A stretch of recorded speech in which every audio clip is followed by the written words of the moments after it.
Has been launched here in California that allows users to record encounters with police. It will be automatically submitted then to the local chapter of the American Civil Liberties Union, ACLU.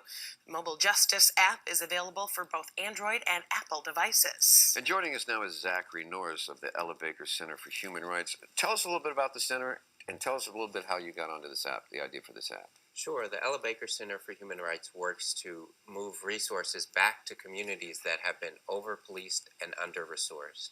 And this app really gives us an opportunity to understand what the police are doing and really record them in everyday situations. So you are encouraging people to, if they see police misconduct, to use their cell phones to record it and then send it to a bank at the ACLU where it's stored immediately. Is that it? That's right. We all have a First Amendment right to record the police during their everyday duties. And so this app really gives us an opportunity to make sure that we take advantage of that opportunity and use cell phone technology, which we all have, to be able to basically record the police during their everyday duties. You know, it's interesting. This is also an issue came up at BART, where we were talking about people using their cell phones to record if they saw any kind of misconduct by passengers, by anybody else.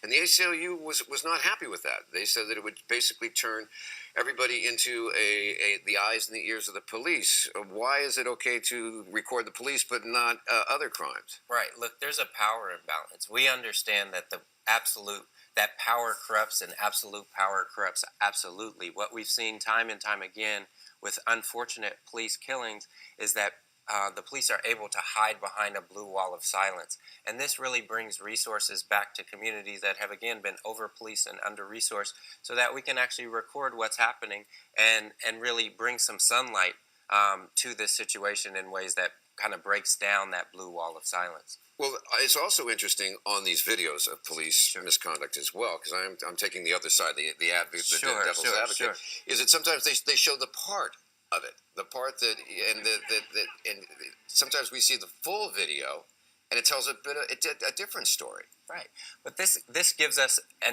the broader the view, the better chance we have to really fully understand what's going on. Everybody is walking around with a cell phone in their pocket, so let's have lots of eyes and ears on the interaction as a whole, so as you said, we can really fully understand what happened.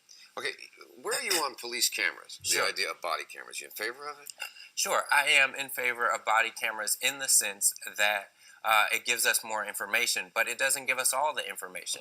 So the police actually is, the view is recording you rather than really being able to also see what the police are doing. That's an interesting point, because with a police body cam, which is being pushed all around the country now from the White House on down, it is recording you and your conduct when a police officer approaches you, which, to be honest, a lot of times you don't look too good. I mean, people don't look too good when the police show up at an incident. Sure. That is going, how would you feel about that going public all the time? Sure. You know, I think that people understandably often have a lot of fear when their interactions with the police that make them act in ways that aren't necessarily 100% rational. There's a power imbalance there. And so I think what's important is really understanding that we need lots of eyes and ears. And so this app is really the people's body cam. It gives where does it go with privacy? If you have an incident with the police, you put up your app, they put, or you, let's say you didn't even have misconduct, but you had a bad day. Sure.